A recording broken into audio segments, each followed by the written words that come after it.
എങ്ങനെയാണ് ഈ ഒരു തെരഞ്ഞെടുപ്പ് കഴിഞ്ഞതിന് ശേഷം കാര്യങ്ങളൊക്കെ വിലയിരുത്തിയിട്ടുണ്ടോ? എന്താ പെർഫോമൻസ്? അടിപൊളി, നാച്ചുറൽ.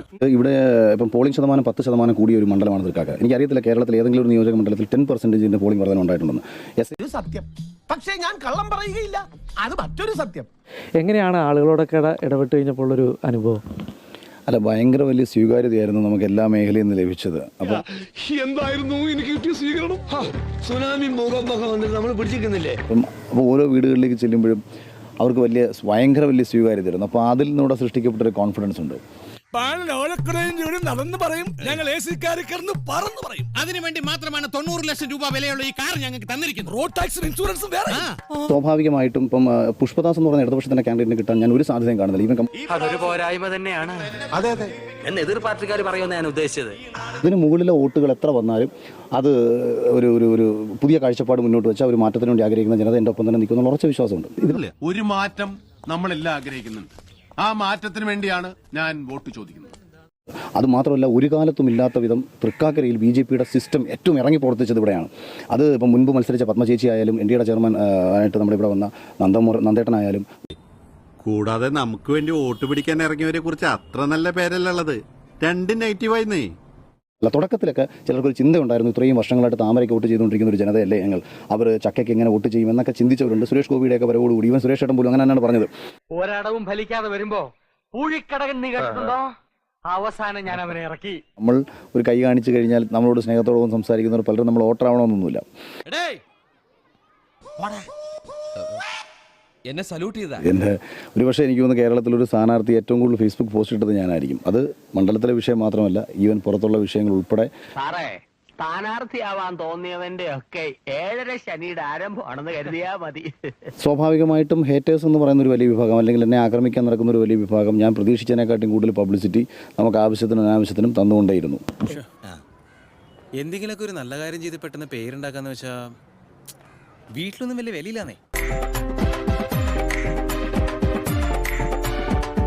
എങ്ങനെയുണ്ടായിരുന്നു ഈ തെരഞ്ഞെടുപ്പ് പ്രചരണം അനുഭവങ്ങളൊക്കെ? നല്ലൊരു എക്സ്പീരിയൻസ് ആയിരുന്നു, നല്ലൊരു അനുഭവമായിരുന്നു എനിക്ക്. അബദ്ധങ്ങളുടെ ഒരു ഘോഷയാത്ര തന്നെയാണല്ലോ നിന്റെ ജീവിതം. പക്ഷെ ആ ഘോഷയാത്രയുടെ മുന്നിൽ കൊടിയും പിടിച്ച് നടക്കാൻ നീ എന്നെയാണല്ലോ തെരഞ്ഞെടുത്തെന്ന് ഓർക്കുമ്പോഴാണ് ഒരു വിഷമം. കൂടുതലും ജനങ്ങളിലേക്ക് ഒരുപാട് ഇറങ്ങിച്ചെല്ലാനായിട്ടുള്ള ഒരു ഓപ്പർച്യൂണിറ്റി കിട്ടിയൊരു സ്ഥാനാർത്ഥിയാണെന്ന് തോന്നുന്നു കമ്പാരിറ്റീവ്ലി. വോട്ട് കിട്ടത്തില്ല, അതുകൊണ്ട് തന്നെ ആദ്യമായിട്ടായിരിക്കും ഇത്തരത്തിലുള്ള ഒരു എക്സ്പീരിയൻസ് ഒക്കെ. അതെങ്ങനെയായിരുന്നു? ആളുകളുടെ ഒരു റെസ്പോൺസ് ഒക്കെ എങ്ങനെയാണ്? അത് മാറ്റത്തിന് വേണ്ടിയിട്ടൊന്ന് മാറ്റിക്കുത്തുക. ഓക്കെ, ഫ്രണ്ട്സിന്റെ അച്ഛനോട് അമ്മയോടൊക്കെ പേര് അഞ്ജലിയാണ്. അപ്പൊ കൂടെ ഉണ്ടാവുക കേട്ടോ. നീ ശരിയാവില്ലടി. ചാണകം ചാരിയാൽ ചാണകം മണക്കുമെന്ന് പറയുന്നത് വെറുതെ അല്ല. വിജയം എങ്ങനെയാണ് പ്രതീക്ഷിക്കുന്നത്? ഇതിൽ 3-4 കാര്യങ്ങൾ എന്താണെന്ന് വെച്ച് കഴിഞ്ഞാൽ, ഞാനിപ്പോൾ സിനിമാ മേഖലയിൽ നിന്ന് വന്നത് ഒരിക്കലും നമുക്ക് മാറ്റി നിർത്താൻ പറ്റാത്തൊരു ഫാക്ടറാണ്. അതുകൊണ്ട് തന്നെ ആ ഒരു സന്തോഷവും ആവേശവും ഒക്കെ ജനങ്ങളുടെ കണ്ണിൽ കണ്ട ഒരാളാണ്. ഇവിടുത്തെ സ്ഥാനാർത്ഥിയാണ് അഞ്ജലി. അപ്പൊ ചക്ക ചിഹ്നത്തിൽ എല്ലാവരും വോട്ട് വിജയിപ്പിച്ചു തരണം. എല്ലാവരും കൂടെ ഉണ്ടാവുക ഒരു മാറ്റത്തിന് വേണ്ടിയിട്ട്. അവളെ ഒന്ന് ചുണ്ണാമ്പ് വെച്ച് വെച്ചേര്, നേരം കാലമൊക്കെ വെക്കുമ്പോ മുറുക്ക. കൂടാതെ അവരുടെ സങ്കടങ്ങളും കണ്ട ഒരാളാണ്. കാരണം 2 പേരുടെയും ഭരണം മടുത്തു എന്ന നിലയിലായിരുന്നു നമുക്ക് കിട്ടിയ റിപ്പോർട്ട്. ഈ ആലുങ്ക വഴുക്കുമ്പോ കാക്കയ്ക്ക് വാപ്പുണ്ടെന്ന് പറയുന്ന പോലെ എല്ലാവരും ഒരേപോലെ ചിന്തിക്കണമെന്നില്ല. അപ്പം അത് നമുക്ക് ആ ഒരു കൗണ്ട് എങ്ങനെ വരും എന്നുള്ളത് നമുക്കറിയില്ല. വഴിയുണ്ടോ? അവന് ജയ് വിളിച്ച നാട്ടുകാർ തന്നെ അവനെതിരെ തിരിയണം, നമ്മൾ തിരിക്കണം. കാര്യങ്ങളൊക്കെ ഞാൻ തന്നെ ആസൂത്രണം ചെയ്തോളാം.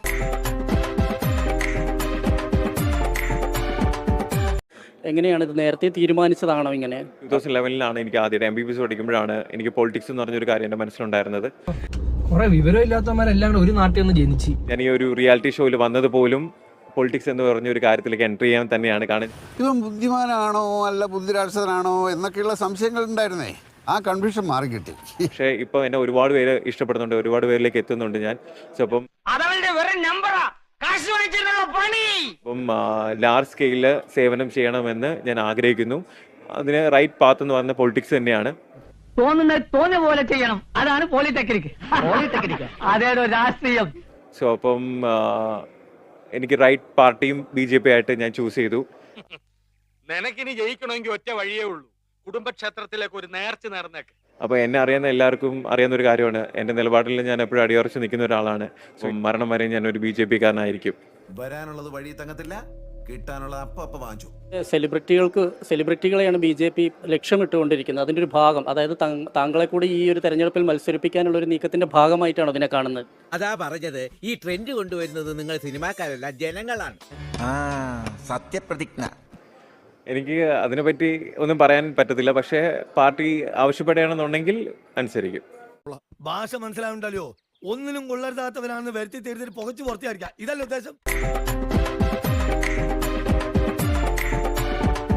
വോട്ടർമാരുടെ പ്രതികരണം എന്താണ്? എല്ലാവരും ഭയങ്കര സപ്പോർട്ടാണ്. എന്ത് യോഗ്യതയാണ് നിനക്കുള്ളത്? കുറെ കൂടെ സപ്പോർട്ട് അങ്ങോട്ട് കൂടി, എന്താ പറയാ, അത് കാണുമ്പോൾ ഒരു ഭയങ്കര ശുഭപ്രതീക്ഷയുണ്ട്. അത് ആദ്യം ഒരു വാർഡ് മെമ്പറെങ്കിലും ആവാൻ നോക്ക്. പാർട്ടി കേട്ടിട്ടില്ലാത്തൊരു പാർട്ടിയായിട്ട് ഇറങ്ങിയിരിക്കുന്നത്. ആതിര MLA ആവുകയാണെങ്കിൽ എന്തായിരിക്കും ഏറ്റുമാനൂർ ആദ്യം നൽകുക? എല്ലാവർക്കും ഞാൻ ഓരോ പഴം തരും.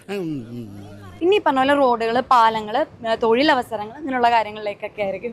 അതിരിയുടെ അതൊക്കെ കുറെ കേട്ടിട്ടുണ്ട്. ഈ ഏറ്റുമാനൂർ വലിയൊരു ചലനം സൃഷ്ടിച്ചിട്ടുണ്ടോ? ഏറെക്കുറെ ഉണ്ടെന്ന് ഞാൻ വിശ്വസിക്കുന്നു.